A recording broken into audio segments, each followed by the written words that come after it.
आप ये ना समझिए कि मैं आपको सेट सिर्फ सॉल्व करवा रहा हूं, मैं आपको सॉल्व कराने के साथ साथ प्रैक्टिस भी करवा दे रहा हूं, ताकि अगर उसी से रिलेटेड यदि क्वेश्चन पूछे, उसी से मिलता जुलता क्वेश्चन पूछे तो आप वैसा क्वेश्चन को बना सकते हैं विद्यार्थी। हाँ, तो once again welcome back dear students. तो स्वागत करता है आपको फिर से इस यूट्यूब चैनल में। और आज का हमारा वीडियो जो है वो 10th क्लास का साइंस जो आपका मॉडल सेट जो है, जो आपका पीडीएफ दिया गया है नेट पर, उसी को सोल्व करेंगे। लेकिन विद्यार्थी सिर्फ उसी को सोल्व नहीं करना है, उसी से ऑन बेस्ड भी बहुत सारे क्वेश्चन हमको बनाना है, ताकि एग्जाम में किसी भी प्रकार का उसी से रिलेटेड यदि क्वेश्चन पूछे तो आप क्वेश्चन को सोल्व कर ले। और मेरा जो 5 सेट निकला है आप उसको भी सोल्व कर सके विद्यार्थी, मात्र एक सेट को सोल्व करने पर। ठीक है, आप ये ना समझिए कि मैं आपको सेट सिर्फ सोल्व करवा रहा हूं, मैं आपको सोल्व कराने के साथ साथ प्रैक्टिस भी करवा दे रहा हूं, ताकि अगर उसी से रिलेटेड यदि क्वेश्चन पूछे, उसी से मिलता जुलता क्वेश्चन पूछे तो आप वैसा क्वेश्चन को बना सकते हैं विद्यार्थी। तो चलिए वीडियो को शुरू करते हैं।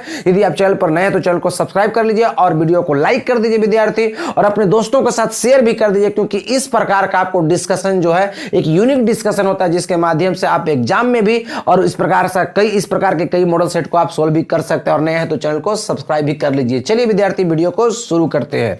देखिएगा, मारते हैं क्वेश्चन नंबर 1 पर नजर। हमारा क्या है क्वेश्चन नंबर 1? देखिए क्वेश्चन नंबर 1 विद्यार्थी आपका कह रहा है कि दाढ़ी बनाने वाले जो होता है, देखिए क्वेश्चन नंबर 1 कह रहा है कि दाढ़ी बनाने में किस प्रकार के दर्पण का उपयोग किया जाता है। सिंपल बात है, आप सामने क्वेश्चन स्क्रीन पर भी देख सकते हैं। क्या क्वेश्चन कर रहा है कि दाढ़ी बनाने में आप किस दर्पण का उपयोग किया जाता है। तो दाढ़ी बनाने में विद्यार्थी अवतल दर्पण का प्रयोग किया जाता है। लेकिन मैं बोला कि ऑन बेस्ड भी पढ़ेंगे उसी प्रकार का, इसको लपेट के कैसे परीक्षा में पूछेगा उसको भी हम लोग को पढ़ना है। तो आपसे पूछ देगा कि हजामती शीशा में किस प्रकार के दर्पण का उपयोग होता है।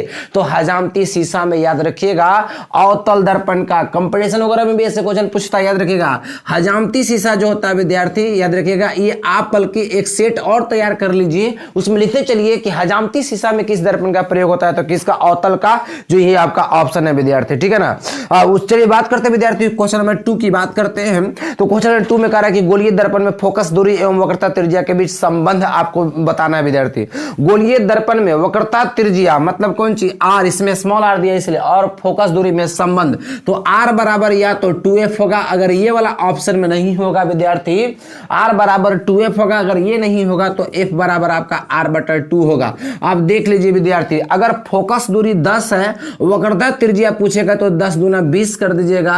अब अगर वक्रता त्रिज्या 10 दिया है, फोकस दूरी पूछेगा तो आप 5 कर दीजिएगा। ठीक है, आधा ना। इसका मतलब ये हुआ कि वक्रता त्रिज्या जो होता है फोकस दूरी के दुगुना होता है। अरे फोकस दूरी तो दुगुना है रे, तो आपका फोकस दूरी दुगुना है तो वक्रता त्रिज्या को भी दुगुना करना रहता है। इसलिए ऐसे होता है कि वक्रता त्रिज्या फोकस दूरी के दुगुना होता है, और फोकस दूरी जो होता है वक्रता त्रिज्या का होता है आधा होता है। ठीक है, चलिए क्वेश्चन नंबर 3 पर मारते नजर। क्या कहता है ऐसे? क्वेश्चन नंबर 3 करता है कि प्रकाश के अपवर्तन की क्रिया में कौन सी भौतिक राशि अपरिवर्तित रहती है। देखिए प्रकाश की जो होता है, जब प्रकाश का अपवर्तन होता है, मतलब प्रकाश का अपवर्तन मतलब जब प्रकाश एक माध्यम से दूसरे माध्यम में प्रवेश करता है तो उसको प्रकाश का अपवर्तन कहते हैं। बताया था ना, अगर लाइट को आप जलाएं, लाइट अगर टकरा करके इसी दिशा में लौट आई तो उसको परावर्तन आर पार हो गई तो अपवर्तन होता है विद्यार्थी। तो अपवर्तन में होता है विद्यार्थी कौन सी? अपरिवर्तित होता, नहीं बदलता। देखिए वेग बदल जाता है, तरंगदैर्घ्य भी बदल जाता है। ठीक है, जो आप देख रहे होंगे स्क्रीन पर, तरंगदैर्घ्य भी बदल जाता है। और आपका क्या विद्यार्थी? आवृत्ति जो होता है नहीं बदलता। तो आपका ऑप्शन बिल्कुल ए हो जाएगा, मतलब क हो जाएगा विद्यार्थी, देख रहे होंगे। चलिए विद्यार्थी अब चौथा पर मारते नजर। क्या कहता है चौथा? ठीक है, चौथा में कह रहा है कि 1 मीटर फोकस दूरी, मतलब फोकस दूरी मतलब दिया हुआ कितना? 1 मीटर दिया हुआ। फोकस दूरी हमेशा मीटर में होता है विद्यार्थी, याद रखिएगा। 1 मीटर फोकस दूरी वाले उत्तल लेंस की क्षमता आपसे मांग रहा है विद्यार्थी, याद रखिएगा। तो P बराबर आपका 1/f होता है, यानी P बराबर 1/1 हो जाएगा, तो 1 हो जाएगा जी।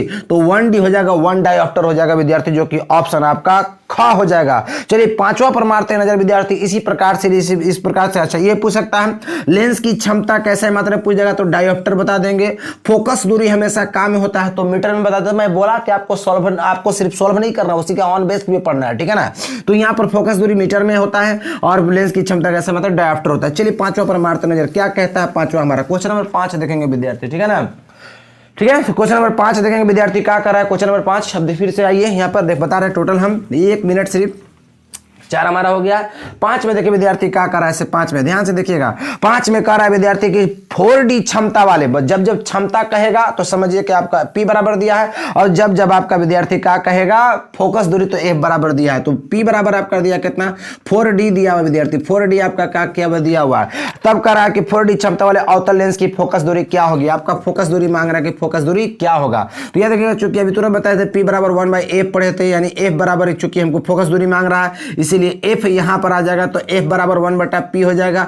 अब P के जगह यहाँ पर बैठा दीजिए विद्यार्थी 4, ये अभी बताए थे मीटर में है। अब देखिए अभी मीटर में, लेकिन ऑप्शन में मीटर नहीं दिया। अगर मीटर में था तो 1/4 मीटर को भागा देते तो 0.25 मीटर हमारा आंसर हो जाता है विद्यार्थी, लेकिन ऑप्शन में सेंटीमीटर में दिया है तो मीटर को ये आ गया आंसर, ये हो गया मीटर में हमारा हो गया, लेकिन मीटर में आंसर नहीं दिया है, आंसर आपका सेंटीमीटर में दिया है। इसलिए F बराबर 1/4 गुना कितना 100 को 100 से मल्टीप्लाई कर देंगे, क्योंकि मीटर को सेंटीमीटर में करने के लिए आपको 4 से भागा दिया जाता है, तो यहां हो जाएगा 25 विद्यार्थी। तो हो गया, तो याद रखिएगा 25 सेंटीमीटर आप देख लीजिएगा इसकी स्क्रीन पर, आपके सामने आंसर भी दिखाई दे रहा होगा 25 सेंटीमीटर, जो कि आपका बी माने ख बिल्कुल सही आंसर है विद्यार्थी। चलिए सवाल नंबर 6 पर मारते हैं विद्यार्थी, क्या कहता है नजर 6 से।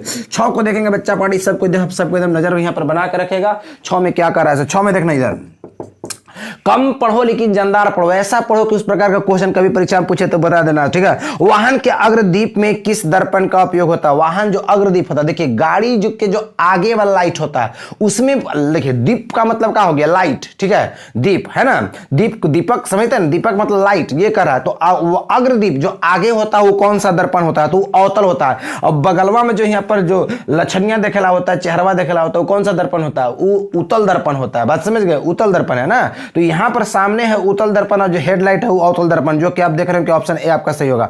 मानव के किस भाग पर किसी वस्तु का प्रतिबिंब बनता है, देखिए मानव नेत्र के किस भाग पर किसी वस्तु का प्रतिबिंब बनता है, ठीक है। तो ये दृष्ट पटल पर बनता है, किस पर बनता है, दृष्ट पटल पर बनता है ना। जिस भाग पर किसी वस्तु की प्रतिबिंब बनता है उसको दृष्ट पटल कहते हैं विद्यार्थी, याद रखिएगा, ठीक है ना। और ये जो करियाका देख रहे हैं आंखिया में, ये कॉर्निया होता है विद्यार्थी, इसमें एक लेंस होता है। मानव की आंख में कौन सी लेंस होती है भी पूछ देगा आपसे, तो याद रखिएगा उत्तल लेंस होता है, उत्तल लेंस होता है, यहां पर देख रहे होंगे, ठीक है ना। दूसरे को आंखिया में झांक कर देखिएगा ना तो आपको दिखाई देगा, उत्तल लेंस होता है विद्यार्थी, ठीक है ना। चलिए ये सवाल नंबर हमारा कौन सा हो गया, 7 हो गया। 8 में करा कि सामान्य नेत्र का दूर बिंदु क्या होता है। देखिए आदमी का सामान्य दृष्टि दोष सामान्य जो दृष्टि होती है कितना दूरी तक देख सकता है, तो 25 सेंटीमीटर। अगर 25 सेंटीमीटर अगर विद्यार्थी कम हो जाएगा तो उससे 25 सेंटीमीटर से ज्यादा न्यूनतम दूरी 25 होता है। जैसे मान लीजिए इतना है, अगर इतना से दूर होगा तो दिखाएगा, लेकिन 25 सेंटीमीटर से अगर नजदीक हो जाएगा तो नहीं दिखाएगा। अब धमाल पिक्चर देखे होंगे तो उसमें आई कार्डवा को डायरेक्ट आंखिया में सटा देता है, तो कहता है कि हम इंस्पेक्टर है, तो आंखिया में यहां सटा देगा तो कैसे दिखाएगा, नहीं दिखाएगा।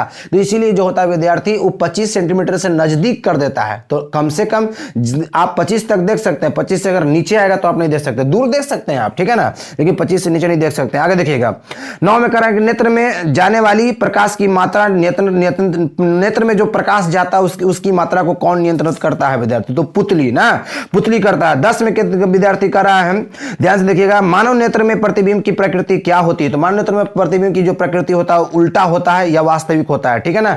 याद रखिए जो ऑप्शन आपका घ होगा, इसमें कोई बड़ी बात नहीं है। 1 किलोवाट घंटा, देखिए किलोवाट घंटा है ना, 1 किलोवाट घंटा की विद्यार्थी बात करता है, जिसमें 1000 घंटा आपका होता है, आपको मालूम है। तो 1 किलोवाट घंटा किसकी इकाई है, तो ये ऊर्जा का इकाई है विद्यार्थी, ठीक है। तो चलिए विद्यार्थी 11 हो गया ऊर्जा का। चलिए 12 पर मारते नजर, क्या कहता है 12 में करा कि कुलाम का SI मात्रक। तो कुलाम का अगर SI मात्रक अगर पूछ देगा विद्यार्थी, तो कुलाम का SI मात्रक अच्छी तरह से मालूम है। कुलाम किसका SI मात्रक ये पूछ रहा है आपसे, तो आवेश का, कुलाम आवेश का SI मात्रक क्या होता है, कुलाम। अब विद्युत धारा का अगर पूछ देगा विद्यार्थी, विद्युत धारा का, तो विद्युत धारा का विद्यार्थी आपका क्या होता है, एम्पियर होता है। अब यहाँ पर एक बात सीखने वाली बात है, देखिए आवेश को Q बराबर I गुना T हम लोग लिखते हैं विद्यार्थी, तो Q बराबर I गुना T, तो SI मात्रक जो इसका अगर लिखिएगा तो इसका एम्पियर भी हो जाएगा, T का सेकंड। तो कुलाम, देखिए आवेश का SI मात्रक तो कुलाम तो होबे करता है, एम्पियर सेकंड भी हो जाएगा। मतलब अगर I बराबर अगर लिखिएगा तो Q बटा T हो जाएगा, देख लीजिए, इंटू में छटा के बटा में डाल दीजिएगा तो Q बटा T हो गया।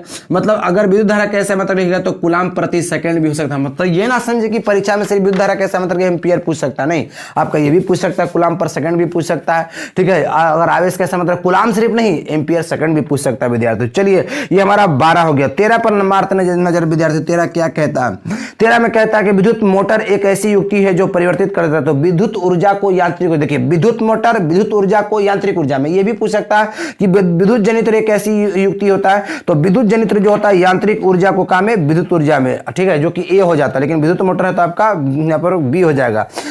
अगला में सवाल में करा कि जल का विद्युत अपघटन किस प्रकार का अभिक्रिया, देखिए अपघटन अगर हो रहा है, देख लीजिए यहाँ पर C+O2 विद्यार्थी हो गया CO2, इस संयोजन अभिक्रिया हो गया। कौन सा हो गया? संयोजन। अगर वियोजन की बात करें विद्यार्थी तो CaCO3, यहाँ पर गर्म करेंगे विद्यार्थी तो CaO प्लस कौन सी CO2, ये आपका वियोजन हो जाएगा। क्या हो जाएगा? वियोजन हो जाएगा विद्यार्थी। अगर विस्थापन की बात करें विद्यार्थी तो आपका यहाँ Fe2O3 हो जाएगा, और प्लस में विद्यार्थी यहाँ पर आपका Al हो जाएगा, एल्युमिनियम हो जाएगा ना, एल्युमिनियम हो जाएगा यहाँ पर। अब यहाँ पर विद्यार्थी बन जाएगा कौन सी, देखिए ये देखिए फेरस जो होता है, फिर अभी एक ट्रिक बताए थे, केदारनाथ का माली आलू जरा फीका पकाता है, ऑफलाइन क्लास में पढ़ाए थे। केदारनाथ का माली आलू, तो आलू माने एल्युमिनियम, तो आलू पहले आ गया तो ये ज्यादा क्रियाशील धातु हो गया। अब जरा फीका पकाता, फीका बाद में आ रहा है तो F बाद में मतलब कम क्रियाशील हुआ, मतलब एल्युमिनियम इसको हटा देगा कि भाग यहाँ से, हम थोड़ा सा ज्यादा क्रियाशील है ना, तो ज्यादा क्रियाशील धातु कम क्रियाशील धातु का उसके यौगिक से हटा देता है। तो यहाँ पर Al2 हो जाएगा O3, क्योंकि आपको लिखने की तरीका बताएं कैसे लिखाएगा से, तो Al2O3 हो जाएगा, प्लस में विद्यार्थी आपका कौन सी होगा, यहाँ पर देखिए खाली क्या बचा, F ही बचा यहाँ पर, तो सिर्फ Fe हो जाएगा। बैलेंस के लिए आप मार सकते हैं विद्यार्थी, यहाँ पर 2 हो जाएगा, ठीक है ना। तो ये आपका विस्थापन हो गया कि एक को हटा दिया, विस्थापित कर दिया। और द्वितीय विस्थापन का विद्यार्थी होता है, यहां पर आप देख लीजिएगा BaCl2 हो गया, BaCl2 हो गया, प्लस में आपका Na2SO4 हो जाएगा। विस्थापन देना है तो कुछ नहीं करना, ई वाला इसके पास हो जाएगा और ये वाला उसके पास हो जाएगा, तो विस्थापन। लेकिन लिखने का तरीका भी आपको आना चाहिए, जैसे यहाँ पर Ba है तो ये भी +2 में, या SO4 +2 में तो हो गया। लेकिन NaCl है विद्यार्थी, तो Na है और Cl होता है कितना में, बोलिए कितना में, तो Ba जो होता है NaCl हो जाएगा यहाँ पर NaCl। लेकिन बैलेंस के लिए जब विद्यार्थी देखिएगा यहाँ पर तो 2 है, तो आप यहाँ पर 2 आपको करना होगा। तो ये आपका डबल डिस्प्लेसमेंट का, ये सिर्फ डिस्प्लेसमेंट का, ये आपका हो गया कौन सी, कंपोजिशन का, ये किसका, कॉम्बिनेशन का हो गया। सब आपको रिएक्शन हम आपको बता दिए, संयोजन अभिक्रिया, वियोजन अभिक्रिया, विस्थापन अभिक्रिया और द्विविस्थापन अभिक्रिया का एग्जाम्पल हो गया। चलिए मारते हैं विद्यार्थी किस पर नजर, 14 पर। तो 14 क्या कहता है, ध्यान से देख लीजिएगा, उसके बाद विद्यार्थी आपको टोटल बात समझ में आएगा। 14 देखिए क्या कहता है, ठीक है। 14 देखना विद्यार्थी क्या कर रहा है 14, तो 14 में करा विद्यार्थी जल का विद्युत अपघटन किस प्रकार का अभिक्रिया, तो अभी तुरंत बताए थे, ठीक है, ये तो हो ही गया। हाँ, तो 14 हो गया हमारा। 15 देखिए विद्यार्थी, 15 में करा है, आप देखिएगा कॉपर प्लस H2 बराबर आपका Cu प्लस H2 है, तो करा कि इसमें किसका उपचयन हो रहा है, तो जिसमें ऑक्सीजन सट गया उसका उपचयन, जिससे हट गया उसका अपचयन। देखिए हाइड्रोजन में जाकर सट गया तो हाइड्रोजन का उपचयन हो रहा है। दिए गए चित्र में किस पदार्थ का उपचयन हो रहा है, देखिए चित्र देखिए, तो किसका उपचयन हो रहा है विद्यार्थी, ठीक है। तो याद रखिएगा विस्थापन अभिक्रिया का उपचयन हो रहा है। इसको पूरा समझने के लिए आपको एक एक्सपेरिमेंट अलग से समझाना होगा, हम अलग से बता देंगे। निम्नलिखित में से कौन प्राकृतिक सूचक का उदाहरण है, तो आप देख लीजिएगा मिथाइल ऑरेंज, फिनोप्थिलीन, ये सब जो फिनोप्थिलीन जो कपड़ा में डालते हैं विद्यार्थी आयरन करके, वो हो गया फिनोप्थिलीन होता है। लिटमस पत्र जो होता है प्राकृतिक सूचक होता है। 18 में देखिएगा किस विलयन का पीएच मान 10 है विद्यार्थी, उनमें से क्या होगा। देखिए विद्यार्थी मैं बता दूं कि अगर 7 से नीचे हो गया, 7 से नीचे तो अम्ल होता है, और 7 होता है विद्यार्थी तो वो क्या होता है, क्षार होता है, और 7 से ऊपर होता है 7 से अगर 7 होता है विद्यार्थी तो उदासीन होता है। 7 वाला को उदासीन कहते हैं, 7 से नीचे वाला को क्या कहते हैं, अम्ल कहते हैं। 7 से जो ऊपर होता है उसको विद्यार्थी क्या कहते हैं, 7 से ऊपर वाला को इसको क्षार कहते हैं विद्यार्थी। 7 से ऊपर तो 10 है, तो सिंपल बात है कि वो क्षार होगा, ये अपना मार सकते हैं विद्यार्थी, जो कि आंसर आपका घ सही होगा। 19 में दिया गया है, दिया गया चित्र किसको बताता है, तो आप याद रख लीजिएगा सांद्र अम्ल तथा क्षार वाले बर्तन को चेतावनी का चिन्ह देता है विद्यार्थी, ठीक है। इसको एक्सपेरिमेंट के लिए अलग से आपको समझना होगा। इमली में कौन सा अम्ल होता है, ऑप्शन देखिए सिट्रिक अम्ल, तो सिट्रिक अम्ल जो होता है विद्यार्थी वो संतरा में होता है, इमली में टार्ट्रिक होता है, तो आंसर तो ये हो जाएगा। फिर लैक्टिक अम्ल विद्यार्थी, तो लैक्टिक अम्ल दही में होता है। कौन सा कमरे के ताप पर कौन सा अधातु कमरे के ताप पर द्रव होता है, तो अगर अधातु पूछ रहा है तो ब्रोमीन होगा, और धातु पूछता है तो पारा होता है, तो यहां पर आंसर में आपका क्या हो जाएगा, ब्रोमीन हो जाएगा। 21 याद रखिएगा। लेकिन अगर अधातु पूछ देगा सिर्फ धातु तो पारा ना, याद रखिएगा। निम्न में से किस पदार्थ का उपयोग अग्निशामक बनाने में किया जाता है, देखिए तो सोडियम हाइड्रोजन कार्बोनेट का होता है विद्यार्थी। अब सोडियम कार्बोनेट का नहीं, सोडियम हाइड्रोजन कार्बोनेट का, या सोडियम बाइकार्बोनेट भी परीक्षा में दे सकता है। ठीक है, आपका जो ग होगा सोडियम क्लोराइड, ये आपका लवण हो गया। और यहाँ जो देख रहे होंगे विद्यार्थी अगला सोडियम हाइड्रोक्साइड, ये आपका एक प्रबल क्षार होता है विद्यार्थी, सोडियम हाइड्रोक्साइड पोटेशियम हाइड्रोक्साइड। यदि ये भी पूछ सकता है कि प्रबल क्षार का नाम बताइए, तो सोडियम हाइड्रोक्साइड होगा, प्रबल क्षार का नाम बताइए तो पोटेशियम हाइड्रोक्साइड होगा। जिसकी संयोजकता 1 होता है, अगर हाइड्रोक्साइड के साथ अगर लिखेगा तो प्रबल हो जाएगा विद्यार्थी। ठीक है ना। चलिए उसके बाद विद्यार्थी बात करते हैं 23 में, तो आधुनिक आवर्त सारणी किस प्रकार का, किससे बना है, किस आधार पर बना गया, तो परमाणु संख्या पर। जिसका ये भी पूछ सकता है कि आधुनिक आवर्त सारणी का पिता किसको कहा जाता है, तो मेंडलीफ को कहा जाता है। अच्छी तरह से आपको मालूम है। निम्नलिखित में से कौन सा धातु सबसे अधिक होता है, तो केदारनाथ का माली। अब देख ले, ट्रिक लगा कर देख लीजिएगा, तो इसमें केदारनाथ तो पहले ही किए, तो पोटेशियम आ जा रहा है। ठीक है। पृथ्वी की भूप्रपटी में प्राकृतिक रूप में पाए जाने वाले तत्व की यौगिक को क्या कहते हैं, तो उसको खनिज कहते हैं। जो पृथ्वी की भूप्रपटी मतलब नीचे से जो पाया जाता है उसको खनिज कहते हैं। ठीक है। अयस्क क्या होता है, तो यह शुद्धि होता है। गैंग क्या होता है, जो जाकर के नीचे बैठ जाता है पेंदी में, उसको गैंग कहते हैं विद्यार्थी। ठीक है ना। और धातु कर्म जो क्या होता है, जैसे बालू और मिट्टी मिलकर के जो बन गया वो धातु कर्म होता है। ठीक है। प्रोपेनॉल में कौन अभिक्रियाशील समूह है, देखिए प्रोपेनॉल, तो ये पढ़िएगा, तो प्रोपेनॉल में अल्कोहल होता है ना। कार्बोक्सिलिक में आपका कौन होता है, तो आपको पढ़े होंगे कार्बोक्सिलिक में सिर्फ कार्बोक्सिलिक समूह में कार्बोक्सिलिक हो जाएगा, आप पढ़े होंगे। इसी प्रकार से इथर समूह में कौन होगा, इथर हो जाएगा। इस प्रकार से आप पढ़े होंगे। एल्डिहाइड में कौन होता है, तो कीटोन होता है, ये आपको याद रखना पड़ेगा विद्यार्थी। ठीक है ना, जो पढ़े होंगे। प्रकाश संश्लेषण प्रक्रिया में निम्नलिखित में क्या नहीं होता है, तो प्रकाश संश्लेषण प्रक्रिया में कार्बन डाइऑक्साइड का मुक्त होना, ये क्या होता है, नहीं होता है विद्यार्थी। फ्लोएम के खाद्य पदार्थों का परिवहन पौधे में किस भाग में होता है, तो ऊपर और नीचे दोनों ओर होता है फ्लोएम में। फ्लोएम जो फूड जो होता है, F फॉर फूड और J फॉर जो जल तो जन्म करते हैं। ठीक है। तो जाइलम उत्तक जो होते हैं वो क्या करता है, जल को देता है, फ्लेम फूड को देता है, तो ऊपर नीचे सगरो देता है ना। वृक्क की रचनात्मक तथा क्रियात्मक इकाई को क्या कहते हैं, तो याद रखिए वृक्क कहते हैं। कोशिका एक संरचनात्मक इकाई होता है, न्यूरॉन जन्मे करते हैं, जो कि तंत्रिका कोशिका होता है। डायलिसिस, ये तो आपको मालूम है। फल को पकाने के लिए कौन सा हार्मोन उत्तरदायी होता है, तो फल को पकाने के लिए आपका इसमें एथिलीन होता है, जबकि ऑक्सिन और जिब्रेलिन जो होता है विद्यार्थी पौधे की वृद्धि को बढ़ाता है। एस्ट्रोजन स्रावित होता है, तो एस्ट्रोजन जो होता है विद्यार्थी स्त्री में 3 हार्मोन होता है, रिलैक्सिन होता है, एस्ट्रोजन होता है, प्रोजेस्टेरोन होता है जो अंडाशय से स्रावित होता है। थायराइड द्वारा जी थायराइड होता है, थायरोक्सिन हार्मोन होता है। वृषण से टेस्टोस्टेरोन हार्मोन होता है। और पिट्यूटरी द्वारा जो होता है विद्यार्थी लिख लो को विकल्प, पिट्यूटरी द्वारा 3 हार्मोन, एक ट्रॉपिक हार्मोन होता है, एक आपका ऑक्सीटोसिन हार्मोन होता है जिसको आप बोलते हैं उद्दीपन हार्मोन भी बोलते हैं, एक प्रोलैक्टिक हार्मोन होता है, प्रोलैक्टिक हार्मोन होता है। ये 3 हार्मोन लिख लो जो कि पिट्यूटरी ग्लैंड द्वारा होता है। अगला 32 नर युग्मक और मादा युग्मक के संलयन को क्या कहते हैं, तो निषेचन कहा जाता है। नर युग्मक मादा युग्मक। परागण क्या तो पौधे में होता है, स्वपरागण पर परागण जानबे करते हैं। जनन क्या है, तो जन्मे करते हैं, एक स्वपरोक्ष लक्षण होता है। मुकुलन क्या होता है, तो मुकुलन जो इसमें कलिकाएं निकलती है, मुकुलन जो कि अगला 33 में आप देख रहे हैं जो बड़ी निकल रहा है उसको मुकुलन कहते हैं। सिंपल ये मुकुलन होगा 33 में। 34 में पक्षी और चमगादड़ के पंख जो होता है विद्यार्थी समजात अंग, जिसका अंग एक है। ठीक है ना, मैंने अंग अलग अलग है, मैंने कार्य अलग अलग होता है लेकिन अंग एक ही होता है, पढ़े ये सब। ठीक है। 35 में देखिए मेंडल अपने प्रयोग के लिए किस पौधे को चुना था, तो मटर के पौधे को चुना था ना।